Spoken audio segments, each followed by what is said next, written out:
আসসালামু আলাইকুম। নবগঠিত ছাত্রদের দল এনসিপি জাতীয় নাগরিক পার্টি নতুন করে জ্বালাময়ী ভাষণ দেওয়া শুরু করেছে। তারা দল গঠনের পরে সরকারের কাছে তারা চেয়েছিল শাপলা প্রতীক। সরকার তাদেরকে শাপলা প্রতীক দেয় নেই, অর্থাৎ নির্বাচন কমিশন দেয় নেই। এ সংক্রান্ত নির্বাচন কমিশন পরশুদিন তাদেরকে জানিয়ে দিয়েছে শাপলা প্রতীক দেওয়া যাবে না, এটা জাতীয় একটা প্রতীক। বাংলাদেশ রাষ্ট্রের অনেক প্রতীকের মধ্যে শাপলা একটি প্রতীক, যেমন দোয়েল পাখি একটি প্রতীক, শ্রেষ্ঠ পাখি হিসাবে, জাতীয় পাখি হিসেবে শাপলা জাতীয় ফুল, অনেক কিছুর মধ্যে অর্থসহ অনেক কিছুর মধ্যে শাপলার প্রতীক থাকে, তাই দেওয়া যাবে না। যদিও সব কোর্ট কাছারির প্রতীক দাঁড়িপাল্লা জামাত ইসলামের কাছে আছে, সেটা নিয়ে কথা ওঠে নেই, এটা দেওয়া যাবে না, জানিয়ে দেওয়া হয়েছে। তাদেরকে চিঠিতে জানাচ্ছে ঘটি বাটি মগ বালতি বলতা অনেক কিছু নিয়ে এসব নাম্বার প্রতীক নিতে পারেন, কিন্তু শাপলা দেওয়া যাবে না।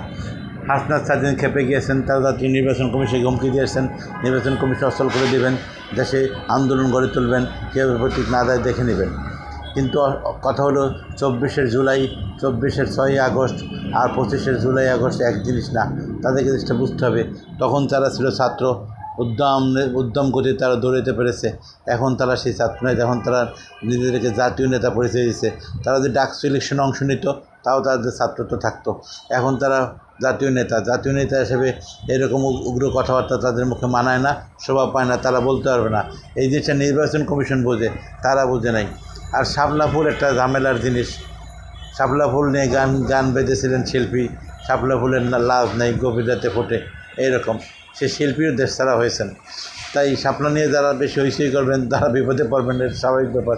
এটা একটা ফানি টক। যাক, তার নতুন করে এনসিপি ঝামেলায় পড়েছে। আমরা চাই না তারা ঝামেলায় পড়ুক, কিন্তু তারা ঝামেলা ডেকে আনতে ওস্তাদ। তারা সবগুলি দলকে শত্রু বানিয়েছে। প্রথম সবগুলি দল তারা ডাকলিয়ে আসতো, তারা মনে করতো আমরা নেতৃত্ব দেবো, সবাই পিছিয়ে দৌড়াবে।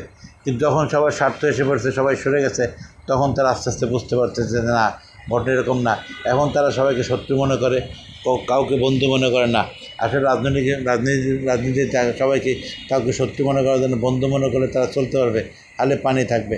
নতুন সামনে তাদের আরও বিপদ আছে, দিনে দিনে তারা দেখতে পাবে। আসসালামু আলাইকুম, সবাই ভালো থাকেন। চ্যানেল রিপোর্টটি ভালো লাগলে আমার চ্যানেলটি সাবস্ক্রাইব করবেন। আশা করি। আসসালামু আলাইকুম।